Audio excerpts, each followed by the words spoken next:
الحمد لله وكفى وسلام على عباده الذين اصطفى أما بعد فقد قال الله تبارك وتعالى في كلامه المجيد والفرقان الحميد. أعوذ بالله من الشيطان الرجيم. بسم الله الرحمن الرحيم.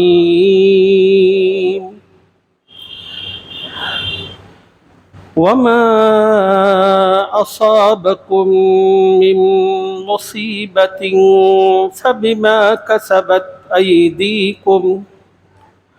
فبما كسبت أيديكم ويعفو عن كثير. وقال تعالى في مقام آخر: واتقوا فتنة لا تصيبن الذين ظلموا منكم خاصة. صدق الله العظيم.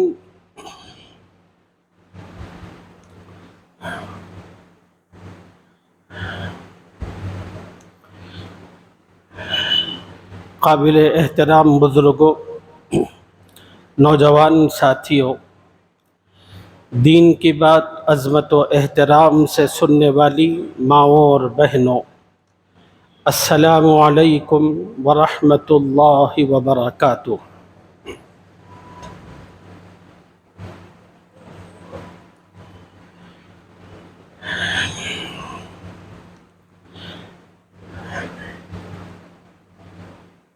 ملکی حالات اور عالمی حالات کے تناظر میں گزشتہ 2 جمعہ سے آپ حضرات کی خدمت میں ایک خاص مضمون بیان کیا جا رہا تھا۔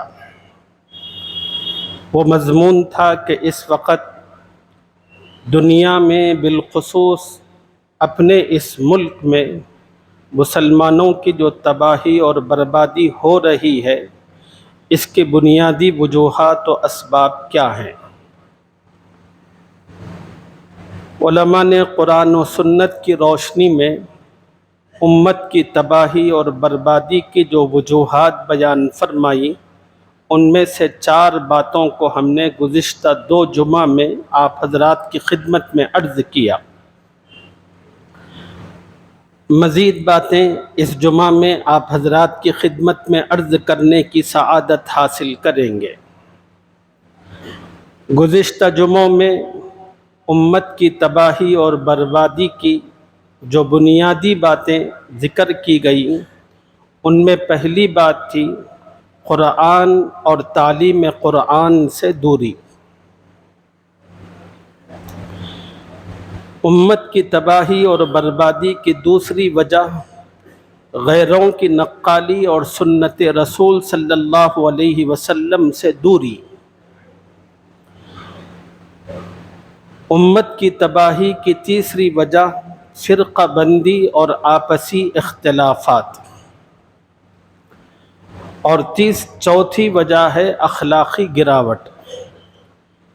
یہ 4 وہ بنیادی باتیں تھیں جس سے متعلق گزشتہ 2 جمعوں میں آپ حضرات کی خدمت میں گزارشات عرض کیے گئے۔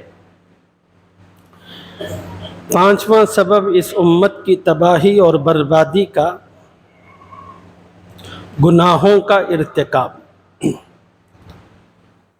یاد رکھیے، اللہ اور اس کے رسول کی جو بھی نافرمانی ہوتی ہے، اس نافرمانی پر اللہ کا غصہ اترتا ہے۔ اللہ تعالیٰ کی جانب سے مصیبتیں بھیجی جاتی ہیں۔ یہ وہ سچائی ہے جس کو اللہ نے قرآن پاک میں ایک مقام پر خود نقل فرمایا ہے، وَمَا أَصَابَكُم مِّن مُّصِيبَةٍ فَبِمَا كَسَبَتْ أَيْدِيكُمْ وَيَعْفُو عَن كَثِيرٍ۔ لوگوں پر جو کچھ حالات آتے ہیں، جانی اعتبار سے، مالی اعتبار سے، مختلف اعتبار سے یہ سب کا سب اللہ کی نافرمانی کا نتیجہ ہوتا ہے۔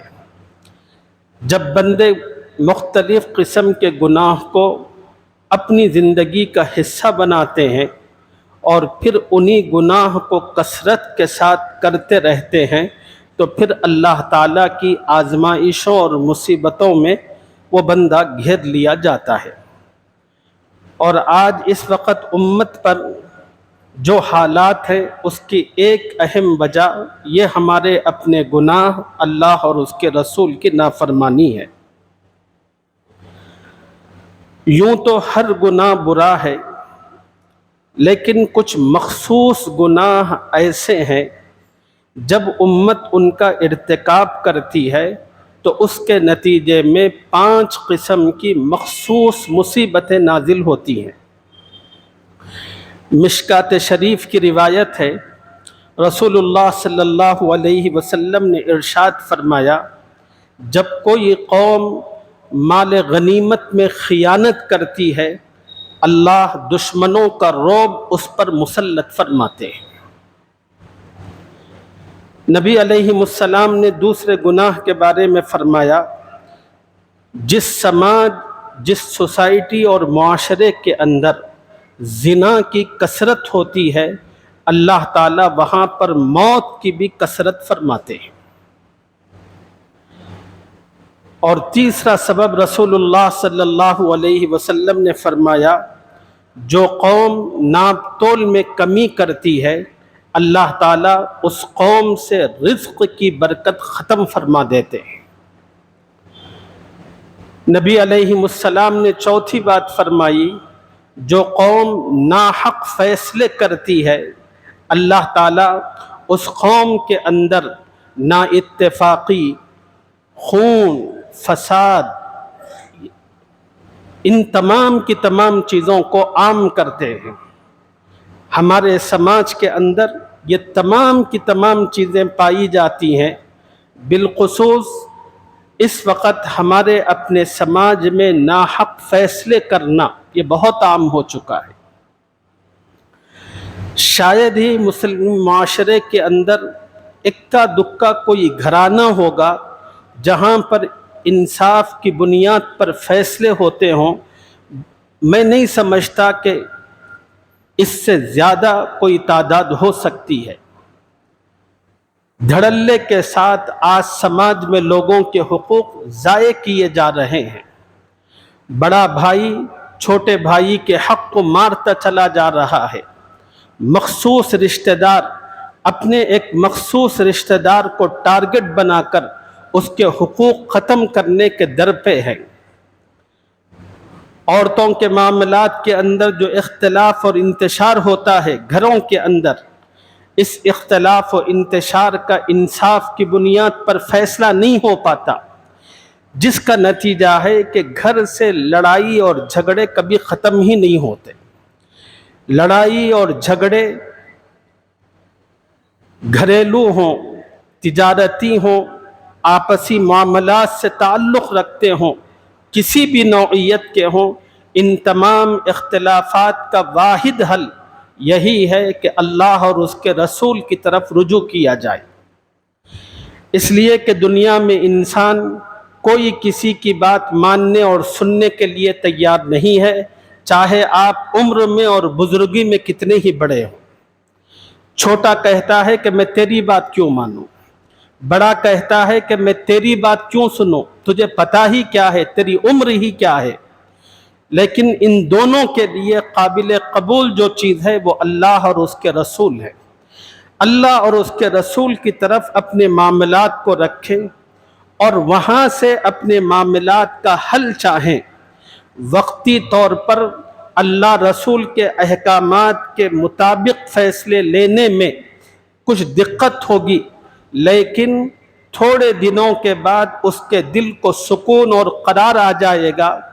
انسان اپنے دل سے کہے گا کہ بھئی جو میرے معاملے کا فیصلہ ہوا ہے وہ تو کسی اور نے نہیں کیا، وہ تو خدا اور رسول کے بالکل قوانین کے اور طریقوں کے مطابق ہوا۔ انہوں نے بھی لایا تھا، میں نے بھی چیک کروا لیا، یا اللہ رسول کے مطابق فیصلہ ہوا، تو اس کے دل سے جو بھی دشمنی تھی سب کی سب ختم ہو جائے گی، خدا اور رسول کے نام کی برکت اور اس کے فیصلے کی وجہ سے۔ اگر آپ نے خدا اور رسول کو ہٹا کر بازو میں رکھ کر مختلف سماج کے لوگ مل کر بیٹھ گئے اور فیصلہ کیے، تو پھر کبھی سماج کے اندر، گھروں کے اندر اتحاد و اتفاق کی فضا قائم نہیں ہو سکتی۔ دشمنی، بغض کا جو ایک نہ ختم ہونے والا سلسلہ شروع ہوگا، بس الامان والحفیظ، اس وقت سماج اسی سے دوچار ہے۔ مختلف محلوں میں، مختلف جگہوں پر وہ لوگ جو انصاف کے لیے بیٹھتے ہیں، جن کی طرف لوگ اپنے معاملات میں بلاتے ہیں، ایسے تمام کے تمام لوگوں کو چاہیے، چاہے وہ کوئی لیڈر ہو، چاہے وہ کوئی محلے کا کوئی عظیم اور اہم فرد ہو، میں یہ نہیں کہتا کہ آپ مت سنیں، ضرور جائیے۔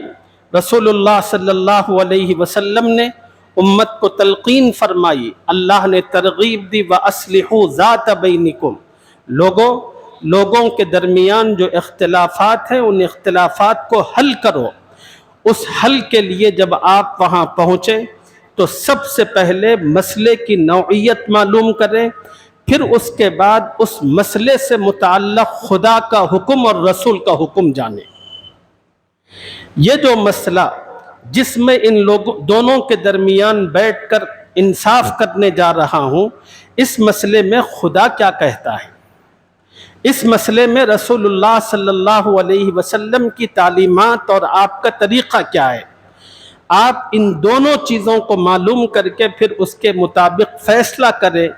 ایسا جو بھی فیصلہ ہوگا وہ سماج کے اندر شانتی اور امن پیدا کرے گا، لوگوں کے دلوں کو جوڑے گا، دوریوں اور نفرتوں کو ختم کرے گا۔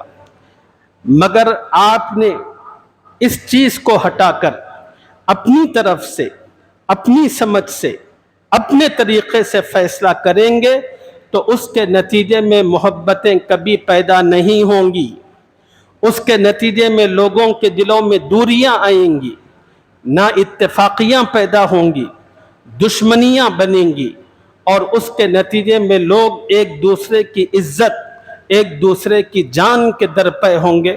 اسی کو رسول اللہ صلی اللہ علیہ وسلم نے اس حدیث پاک میں فرمایا، جو قوم اللہ رسول کے قوانین کے خلاف فیصلہ کرتی ہے، اللہ تعالیٰ اس قوم میں خون ریزی کو عام فرما دیتے ہیں، وہاں کثرت سے قتل و غارت گری ہوتی ہے۔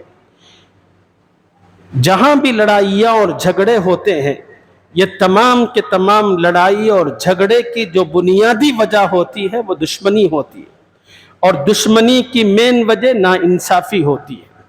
اسی لیے اللہ اور اس کے رسول نے بار بار قرآن پاک کے اندر انصاف کی تاکید فرمائی ہے۔ جس قوم کے اندر، جس سماج اور معاشرے کے اندر سے انصاف ختم ہو جاتا ہے، اس قوم کو تباہی اور بربادی سے دنیا کی کوئی قوت و طاقت نہیں روک سکتی۔ اس لیے اللہ کے لیے انصاف کی بنیاد پر فیصلے کریں۔ چند دن پہلے مجھے معلوم ہوا کہ ہمارے اپنے محلے کے اندر ایک گھر کے ایک زمین کے بارے میں بھائیوں کے درمیان اختلاف و انتشار ہوا، تو ہمارے محلے کے چند مختلف قسم کے ذمہ دار لوگ اکٹھا ہو کر انہوں نے ان کا فیصلہ کر دیا۔ ایک جاننے والے آدمی نے ان کے پاس پہنچ کر کہا، بھائی یہ جو فیصلہ ہے یہ صحیح نہیں ہے، بہتر ہے کہ آپ کسی عالم دین سے رجوع کر کے اللہ اور اس کے رسول کا قانون اور ضابطہ معلوم کریں اور اس کے مطابق عمل کر لیں۔ تو ان میں سے ایک صاحب نے اس شخص سے کہا، اگر حق کی بات کرنا ہے تو آپ کو ہمارے پاس آنے کی ضرورت نہیں، اگر آپ کو حق کی بات کرنا ہے تو ہمارے پاس آنے کی ضرورت نہیں، ناحق اگر بات کرنی ہے ہماری غلط بات کی طرفداری کرنی ہے تو پھر آپ انوالو ہو سکتے ہیں اور ہم سے بات کر سکتے ہیں. حق کی بات کرنے کے لیے کوئی گنجائش نہیں ہے. اب جس سماج کے اندر اس قسم کے فیصلے ہوتے ہوں اور سماج کے معزز سمجھے جانے والے لوگ اکٹھا ہو کر خدا اور رسول کے قانون کو ایک طرف پھینک کر اپنی من مرضی اور اپنی چاہت کے مطابق فیصلے کرتے ہوں تو اس قوم کے اندر سکون اور اطمینان کی کیفیت کیسے پیدا ہو سکتی ہے؟ ان لوگوں کی عزت برقرار کیسے رہ سکتی ہے؟ عزت کی بقا اور تمام کی تمام چیزوں کا مدار اللہ نے اللہ اور اس کے رسول کے فیصلوں پر رکھا ہے. پانچویں بات رسول اللہ صلی اللہ علیہ وسلم نے فرمائی، جو قوم عہد شکنی کرتی ہے اللہ تعالیٰ اس کو دشمنوں کے حوالے فرماتے ہیں.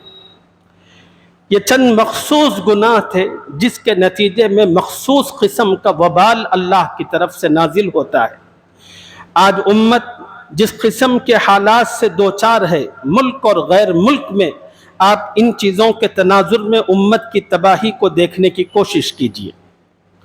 چھٹی وجہ علماء نے قرآن و سنت میں اس امت کی تباہی اور بربادی کی بیان فرمائی، وہ ہے امر بالمعروف اور نہی عن المنکر کا ترک کرنا، چھوڑنا. قرآن پاک میں اللہ تعالیٰ نے اس امت کو خیر امت کا لقب دیا، فرمایا کنتم خیر امہ، تم سب سے بہترین امت ہو. اور پھر اللہ تعالیٰ نے اس امت کی ذمہ داری بیان فرمائی، تأمرون بالمعروف وتنہون عن المنکر. لوگوں، خدا نے تمہیں خیر امت اس لیے بنایا ہے، تم لوگوں کو نیکی اور بھلائی کا حکم دیتے ہو، لوگوں کو برائی سے اور غلط باتوں سے روکتے ہو. یہ اس امت کے خیر امت ہونے کی بنیادی وجہ ہے. اب اس امت کی ذمہ داری ہے کہ اللہ نے اس کو جو منصب دیا ہے اور اس منصب کو ادا کرے. مفسر قرآن حضرت عبداللہ ابن عباس رضی اللہ تعالی عنہ نے قرآن پاک کی اس آیت مبارکہ کی روشنی میں جو بات بیان فرمائی وہ سمجھنے سے تعلق رکھتی ہے. حضرت نے فرمایا کہ اللہ تعالیٰ نے مسلمانوں کو اس بات کا حکم دیا کہ مسلمان اپنی سوسائٹی اور سماج کے اندر کسی قسم کے گناہ کو اور کسی قسم کی غلطی کو برداشت نہ کرے. اگر کوئی غلطی اور گناہ پایا جا رہا ہے، ہر کسی کی ذمہ داری ہے، بالخصوص اس گھر کا جہاں وہ غلطی ہو رہی ہو، جو سربراہ ہوتا ہے اس کی ذمہ داری ہے اس غلطی کو ختم کرنے کی سنجیدگی کے ساتھ فکر اور کوشش کرے. یہ ذمہ داری اللہ نے اس کو عطا فرمائی ہے، یہ ذمہ داری رسول اللہ صلی اللہ علیہ وسلم نے اس کو دی ہے، اور ہر مسلمان خدا اور رسول کی دی ہوئی اس ذمہ داری کو لے کر آگے بڑھے، لوگوں کو سمجھائے اور موقع کی مناسبت سے بات کرے، محبت، ہمدردی اور خیرخواہی کے جذبے سے بات کرے، اپنی بڑائی کو نہ جتلائے، غصہ نہ کرے، اور ان تمام کیفیتوں کو ملحوظ رکھ کر بات کرے گا. امید ہے کہ اللہ تعالیٰ سامنے والوں کو بات سمجھا دے گا، وہ اس غلطی سے باز آئیں گے. لیکن اس وقت سماج کا جو حال ہے یہ ایسا نہیں کہ اس وقت آپ کا ہے، میرا اپنا بھی یہی حال ہے کہ ہم سب کا جو حال ہے وہ یہ ہے کہ ہمارے سامنے گناہ ہے، روکنے کی ذمہ دار ہونے کی حیثیت سے کبھی کوئی کوشش ہی نہیں کرتا. لوگوں نے اس آیت کا بڑا مخصوص چھوٹا سا مطلب سمجھ لیا ہے. لوگوں نے اس کا مطلب یہ سمجھ لیا ہے تأمرون بالمعروف، لوگوں کو بھلائی کا حکم دینا، اس کا مطلب ہے نماز کی دعوت دینا. یہ بڑی چھوٹی سوچ ہے، بہت چھوٹا اور محدود علم ہے. بے شک نماز کی دعوت دینا یہ بھی نیکی کی طرف بلانے کا ایک حصہ ہے، چھوٹا سا. زندگی کے اندر بلوغت سے لے کر موت تک زندگی کے جس شعبے میں جتنی بھی قسم کی اچھائیاں ہیں، عبادات کے لائن سے ہو، عقائدات کے لائن سے ہو، معاملات کی لائن سے ہو، معاشرت کی لائن سے ہو، اخلاق کی لائن سے ہو، ان تمام اچھائیوں کی طرف بلانا، دعوت دینا، یہ اس امت کا فریضہ ہے، اس امت کا فرض منصبی ہے۔ صرف ایک چیز نہیں ہے، وہ ایک جز ہے۔ پورا جو دین ہے، دین میں جتنی خوبیاں، بھلائیاں اور اچھائیاں ہیں، ان تمام اچھائیوں کی طرف امت کو دعوت دینا یہ ہر کسی کی ذمہ داری ہے۔ امت کے اندر ہر لائن سے جو خرابی موجود ہے، اس خرابی سے روکنا یہ اس امت کی ذمہ داری ہے۔ اور اللہ نے قرآن کی یہ جو آیت بیان فرمائی، اس کا یہ مطلب ہے تأمرون بالمعروف وتنہون عن المنکر، اور اسی ذمہ داری پر اللہ نے اس امت کو خیر امت کہا ہے۔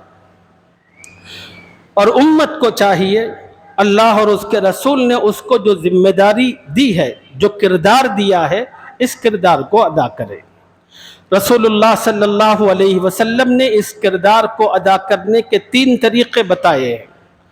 فرمایا من رأى منکم منکرا فلیغیرہ بیدہ، نبی علیہ السلام نے فرمایا کہ تم میں سے کوئی آدمی سماج کے اندر کسی برائی کو دیکھے، یہ نہیں کہا پرٹیکولر کسی ایک کا نام لے کر کے یہ دیکھے، اللہ کے نبی نے فرمایا کہ تم میں سے جو کوئی سماج میں کسی برائی کو دیکھے، وہ برائی چاہے عقیدے سے تعلق رکھتی ہو، چاہے وہ عبادت سے تعلق رکھتی ہو، معاملات سے تعلق رکھتی ہو، اخلاق اور معاشرت سے تعلق رکھتی ہو، کسی بھی لائن کی اور کسی بھی طرح کی کوئی برائی دیکھے، فَلْيُغَيِّرْهُ بِيَدِهِ، اس کو چاہیے کہ اللہ نے اس کو قوت اور طاقت دی ہے تو اپنی قوت و طاقت کو استعمال کر کے اس برائی کو روکے۔ یہ قوت و طاقت اللہ تعالیٰ نے ہر گھر کے سربراہ کو اور ہر باپ کو دی ہے۔ اگر اس کے بیٹے یا اس کی بیوی یا اس کے بچے کسی قسم کی برائی میں مبتلا ہیں تو باپ کو چاہیے کہ اپنا پاور، اپنی قوت اور طاقت استعمال کرتے ہوئے انہیں اس برائی سے روکے۔ رسول اللہ صلی اللہ علیہ وسلم نے یہ ذمہ داری باپ کو دی، فرمایا کلکم راع وکلکم مسئول عن رعیتی، سنو تم میں سے ہر آدمی اللہ تعالیٰ کے یہاں ذمہ دار ہے۔ وَكُلُّكُمْ مَسْئُولٌ عَنْ رَعِيَّتِهِ، قیامت کے دن اللہ تعالیٰ ہر ذمہ دار سے اس کی ذمہ داری سے متعلق سوال کریں گے۔ اللہ ہر باپ سے کہیں گے ہم نے تجھے قوت دی تھی، گھر کا سربراہ بنایا تھا، الرجال قوامون علی النساء، اللہ نے مرد کو حاکمیت عطا فرمائی تھی، اور زندگی کے معاملات میں اللہ نے اس کو تفوق اور اعلیٰ مرتبہ اور شان عطا کیا تھا۔ یہ شان مرتبہ اس لیے نہیں تھا بیوی کی ہاں میں ہاں ملاتا پھرے، اس لیے نہیں تھا کہ بیوی کے پلو کے پیچھے چھپتا پھرے، اور معاملات ہوں تو مرد کہتا ہے کہ میں ذمہ دار ہوں، لیکن جب شادی بیاہ کے اندر باتیں آتی ہیں کہ جوڑے کی رقم نہیں دیں گے، فلاں رسم نہیں کریں گے، تو کہتا ہے نہیں بھائی میرا تو کچھ بھی نہیں ہے، لیکن یہ عورتوں کا معاملہ ہے۔ جہاں گناہ کی بات آتی ہے وہاں پر اپنے آپ کو عورت کے پلو کے پیچھے چھپاتا ہے اور اپنی ذمہ داری سے بھاگنے کی کوشش کرتا ہے۔ یاد رکھیے آپ کی یہ منافقت، آپ کا یہ ڈرامہ دنیا میں تو چل سکتا ہے لیکن اللہ اور اس کے رسول کے سامنے نہیں چل سکتا۔ وہ ذات ہے یعلم ما بین ایدیہم وما خلفہم، اس کے سامنے انسانوں کا ظاہر بھی کھلا ہوا ہے، ان کا اندرون بھی کھلا ہوا ہے، کوئی چیز اس سے مخفی نہیں ہے۔ آپ وہاں دھوکہ نہیں دے سکتے، دھوکے آپ یہاں دے سکتے۔ تو رسول اللہ صلی اللہ علیہ وسلم کی ایک حدیث پاک سنیں۔ رسول اللہ صلی اللہ علیہ وسلم نے ایک موقع پر فرمایا اس ذات کی قسم جس کے قبضے میں محمد کی جان ہے، لوگو تم امر بالمعروف اور نہی عن المنکر کرتے رہو، تم امر بالمعروف اور نہی عن المنکر کرتے رہو، لوگوں کو بھلائی بتاتے رہو، برائی سے روکتے رہو. اگر تم نے یہ کام نہیں کیا، اگر تم اس ذمہ داری کو ادا کرنے میں پیچھے رہ گئے تو پھر اللہ تعالیٰ تمہیں برباد کر دیں گے. ایک وقت آئے گا کہ تم دعائیں کرو گے، اللہ تمہاری دعاؤں کو قبول نہیں کرے گا. اس وقت امت مسلمہ کی عزت کے لیے اور اس کی سربلندی کے لیے کوئی دن شاید ہی ایسا جاتا ہو حرمین میں دعائیں نہ کی جاتی ہوں، لیکن اتنی ساری دعاؤں کے باوجود امت کی جو پستی ہے وہ ہٹنے ہی نہیں پا رہی. اس کی وجہ یہی ہے کہ اللہ نے جو ذمہ داری اور منصب عطا فرمایا تھا، امت نے اس منصب کو چھوڑ دیا. امت کی تباہی کی 7ویں وجہ علماء نے قرآن و سنت کی روشنی میں جو بیان فرمائی ہے وہ ہے نعمتوں کی ناقدری. اللہ نے بے شمار نعمتیں ہر انسان کو عطا فرمائی. اتنی نعمتیں خود قرآن میں اللہ ایک مقام پر کہتا ہے وَإِن تَعُدُّوا نِعْمَةَ اللَّهِ لَا تُحْصُوهَا. لوگو اگر تم اللہ کی نعمتوں کو گننا چاہو، شمار کرنا چاہو تو اللہ کی نعمتوں کو گن نہیں سکتے.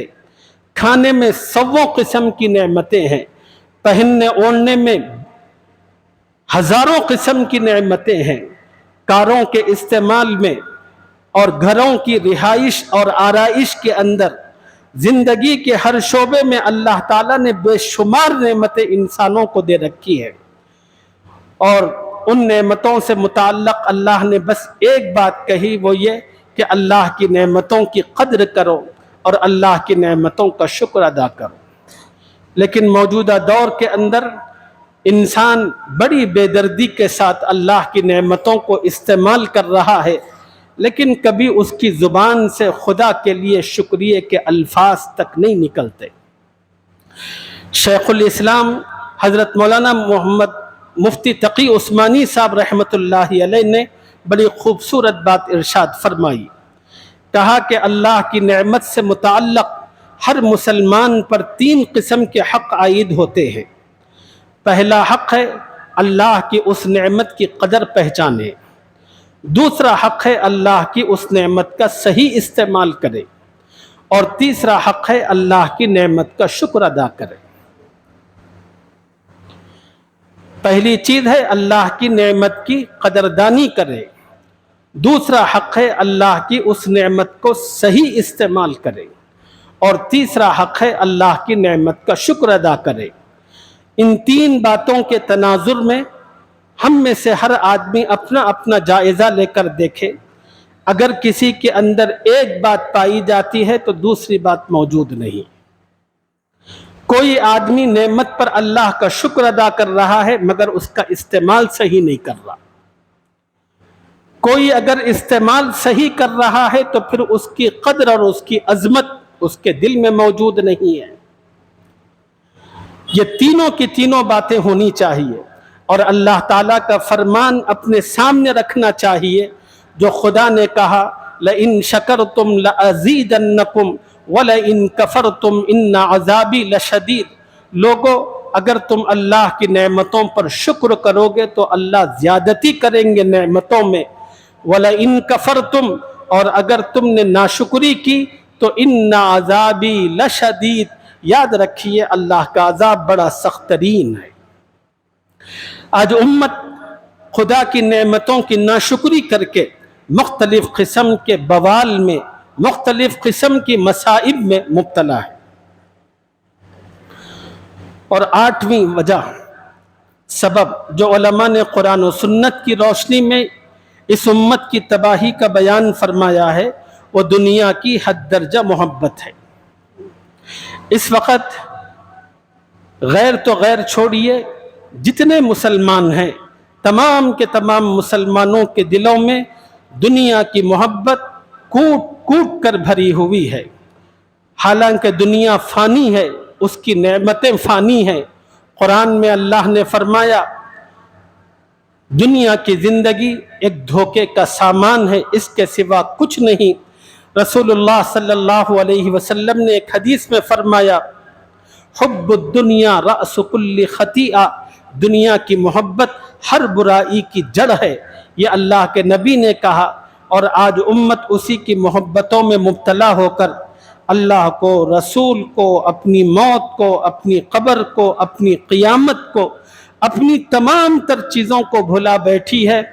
دنیا کی کمانے کا بھوت صبح سے جو اس پر سوار ہے وہ رات کے سونے تک، اور جب سوتا بھی ہے تو انہی تصورات، خوابوں کو لے کر سوتا ہے، مجھے کل کیا کرنا ہے، اور رات میں خواب بھی اسی کے آتے ہیں، اور صبح ہونے کے بعد پھر اسی چکر میں، اور اسی چکر میں ہر انسان کی زندگی گزرتی چلی جا رہی۔ اور اس دنیا کو حاصل کرنے میں نہ حلال کی تمیز ہے نہ حرام کی تمیز ہے۔ ہر کسی کو دیکھیے بس وہ یہی کہتا ہے کہ مجھے دنیا آنی چاہیے، میرے پاس پیسہ ہونا چاہیے، وہ کن راستوں سے آ رہا ہے، کیسے آ رہا ہے، اس کی کوئی پرواہ نہیں، اس کو دیکھنے کی بھی ضرورت نہیں، بس آنا چاہیے۔ رسول اللہ صلی اللہ علیہ وسلم کی ایک حدیث عرض کر کے اپنی گفتگو ختم کرتا ہوں۔ حضرت ثوبان رضی اللہ تعالی عنہ سے مروی ہے، رسول اللہ صلی اللہ علیہ وسلم نے صحابہ کے سامنے فرمایا، لوگو عنقریب ایک زمانہ میری امت پر ایسا آنے والا ہے، لوگ ان پر ٹوٹ پڑیں گے۔ نبی نے فرمایا میری امت پر عنقریب ایک ایسا زمانہ آنے والا ہے، تمام غیر قومیں میری امت پر ٹوٹ پڑیں گی، ایسے ٹوٹ پڑیں گی جیسے بھوکے دسترخوان پر ٹوٹ پڑتے ہیں۔ اللہ کے رسول نے کتنی پیاری مثال دی۔ ہمارے حیدرآبادی لوگ اس مثال کے ذریعے بات کو بہت خوبصورت طریقے سے سمجھ سکتے ہیں کہ ہمارے پاس جو مختلف قسم کی دعوتیں ہوتی ہیں، آپ دیکھتے ہیں کہ دسترخوان کتنا خوبصورت سجایا جاتا ہے، پلیٹیں ساری کی ساری صاف و شفاف ہوتی ہیں، بہترین قسم کے کھانے، بہترین قسم کے چکن اور کھانے کی جتنی اقسام ہیں وہ تمام کی تمام چیزیں سجائی جاتی ہیں، پھر بلایا جاتا ہے تمام لوگوں کو، آؤ کھانے کی طرف۔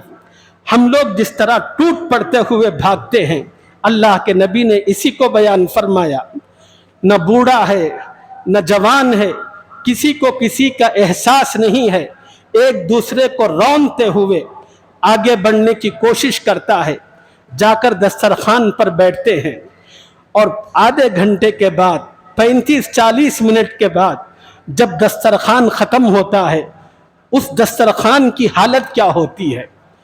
ہڈیوں کا انبار پڑا ہوا ہوتا ہے، جتنا کھانا ہوتا ہے سب کا سب نوچ کر کھا چکے ہوتے ہیں۔ نبی نے فرمایا بالکل یہی مثال دے کر، لوگوں عنقریب میری امت پر ایسا وقت آنے والا ہے، غیر اقوام میری امت پر ٹوٹ پڑیں گے، ایسے ٹوٹ پڑیں گے جیسے بھوکے دسترخوان پر ٹوٹ پڑتے ہیں۔ جب صحابہ نے اللہ کے نبی سے یہ بات سنی تو صحابہ کو بڑی حیرت ہوئی، انہوں نے کہا کہ ایسا کیسے ہو سکتا ہے کہ دنیا کی قومیں مل کر مسلمانوں کو مٹا دے، ان کی تکہ بوٹی کر دے، ان کی عزتوں کو تار تار کرے، یہ کیسے ہو سکتا ہے؟ تو ایک صحابی نے پوچھا، یا رسول اللہ کیا اس وقت مسلمان کم ہوں گے؟ نہیں کے برابر ہوں گے؟ حضور صلی اللہ علیہ وسلم نے فرمایا کہ نہیں، اس وقت مسلمان بہت بڑی تعداد میں ہوں گے، مگر وہ مسلمان بے حیثیت ہوں گے، ان کی حیثیت پانی پر بہنے والے کچرے کی طرح ہوگی۔ یہ آقا کے الفاظ ہیں۔ نبی علیہ السلام نے فرمایا کہ مسلمان بے حیثیت ہوں گے اور ان کی حیثیت پانی پر بہنے والے کچرے کی طرح ہوگی۔ اور آپ کو پتا ہے پانی پر جب کچرا ہوتا ہے تو دیکھنے میں بس کچرا ہی کچرا ہوتا ہے، لیکن وہ بے حیثیت بے وزن ہوتا ہے، پانی بڑی آسانی سے اس کو جہاں چاہے جس طرف چاہے لے جا سکتا ہے، پھرا سکتا ہے۔ تو پھر صحابہ نے پوچھا کہ یا رسول اللہ مسلمانوں کی اس بے حیثیتی کی وجہ کیا ہوگی؟ نبی علیہ السلام نے فرمایا کہ اللہ تعالیٰ دشمنوں کے دل سے مسلمانوں کا خوف ختم کر دیں گے۔ مسلمان کا ایک رعب اور دبدبہ ہے جو اللہ تعالیٰ نے دنیا کی تمام اقوام کے دلوں میں بٹھا کر رکھا ہے، لیکن جب وہ وقت آئے گا مسلمان اخلاقی اعتبار سے تباہ و برباد ہوں گے، ایمان اعمال کے اعتبار سے انتہائی کمزوری پر ہوں گے، اس وقت اللہ تعالیٰ مسلمانوں کی ہیبت اور ان کے خوف کو دشمنوں سے ختم کر دیں گے۔ تو پھر صحابہ نے پوچھا، اے اللہ کے رسول اس کی وجہ کیا ہوگی؟ نبی نے فرمایا کہ وہن ہو جائے گا، سب مسلمانوں کو وہن ہو جائے گا۔ صحابہ نے پوچھا کہ مل وہن یا رسول اللہ، اے اللہ کے رسول وہن کیا چیز ہے؟ نبی علیہ السلام نے فرمایا دنیا کی محبت، جینے کی چاہت۔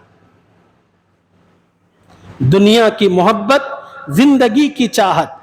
ہر انسان یہ چاہے گا کہ بس میں جیوں، مجھے موت نہ آئے، کوئی مجھے نہ مارے۔ اور دوسری چیز نبی علیہ السلام نے فرمایا کہ ہر آدمی سر کے بالوں سے لے کر پیر کے ناخن تک دنیا کی محبت میں جکڑا ہوا ہوگا۔ چنانچہ ہم لوگ اپنے بچوں کی تربیت جن خطوط پر کر رہے ہیں، جس قسم کی تعلیم ہم اپنے بچوں کو دے رہے ہیں، یعنی ہم اپنے بچوں کو کامیابی کی جو راہ بتاتے ہیں وہ یہی ہے کہ انسان بڑا ہونے کے بعد اچھا کمائے، اچھا گھر بنائے اور بچے پیدا کرے، پھر ان بچوں کو سیٹ کرائے۔ یہی دنیا میں کامیابی کے نشانات ہیں۔ اور جو آدمی ان نشانات کو پورا کرتا ہے، سماج کے اندر اس کو مبارکباد پیش کی جاتی ہے۔ کہتے ہیں کہ بھئی آپ نے بڑا کارنامہ انجام دیا، اپنے پیدا کیے جانے کے مقصد کو پورا کیا۔ نمبر ایک، آپ نے اپنی محنت تگ و دود سے گھر بنایا۔ دوسرا، آپ نے شادی کی، پھر آپ نے بچے پیدا کیے، پھر آپ نے اپنے بچوں کو پڑھایا، لکھایا، قابل بنایا، مختلف اسٹیٹ میں آپ نے ان کو بھیجا، آپ کامیاب ہیں۔ یہ ہے ہمارے پاس کامیابی کا تصور۔ اب انسان بس ہر آدمی، ہر جوان انہی گولوں کو اچیو کرنے کے لیے لگا ہوا ہے۔ اب ان گولوں کو پورا کرنے کے لیے وہ صبح سے لے کر شام تک مجھے اچھا گھر بنانا ہے، مجھے فیس بننا ہے، مجھے اپنے بچے کو اعلیٰ تعلیم کے لیے فلاں جگہ بھیجنا ہے، بس اسی کی طرف لگا ہوا ہے۔ اب اس کی زندگی سے، ان گولوں کی وجہ سے، ان مقاصد کی وجہ سے خدا بھی نکل گئے، رسول بھی نکل گئے، موت بھی نکل گئی، سب کچھ اس کی زندگی سے محو ہو گیا۔ بس ایک کولہو کا بیل بن کر صبح سے لے کر شام تک انہی چیزوں کے پیچھے لگا ہوا ہے۔ آپ نے دیکھا ہے کولہو کا جو بیل ہوتا ہے، خیر اب تو شہروں کے اندر یہ چیز نظر نہیں آتی، دیہاتوں میں بھی بہت کم نظر آتی ہے۔ پہلے یہ ہوتا تھا کہ تیل نکالنے کے لیے ایک بیل کو ایک مشین کے ساتھ باندھ دیا جاتا تھا۔ اس بیل کے بالکل آنکھوں کے دونوں طرف چمڑے کے پٹے چڑھائے جاتے تھے، اور چڑھا کر اس بیل کو صبح سے گھمانا شروع کیا جاتا تھا۔ اب وہ بیل صبح سے لے کر شام تک گھومتا رہتا تھا مشین کے اطراف۔ اب وہ یہ سمجھتا تھا میں بہت دور تک کا راستہ طے کیا ہوا، اور میں اتنا چلا ہوں پتہ نہیں کہاں سے کہاں تک پہنچ گیا۔ لیکن شام ہونے کے بعد جب اس کی آنکھوں سے وہ پٹی نکالی جاتی، وہ چمڑا ہٹایا جاتا، تو اس کو سمجھ میں آتا تھا جہاں سے چلا تھا وہی موجود ہوں۔ ایک قدم بھی میں نے اپنی زندگی کا سفر آگے کا طے نہیں کیا۔ یہی اس وقت امت مسلمہ کا حال ہے۔ اللہ تعالیٰ اپنے فضل و کرم سے ہم تمام کو اپنی تباہی اور بربادی کے ان وجوہات و اسباب کو سمجھنے کی سنجیدگی کے ساتھ توفیق نصیب فرمائے، اور پھر اللہ اس کا علاج کرنے کی بھی ہمیں توفیق عطا فرمائے۔ اب تک تو 3 جمعوں میں نے تباہی کے اسباب بیان کیے تھے۔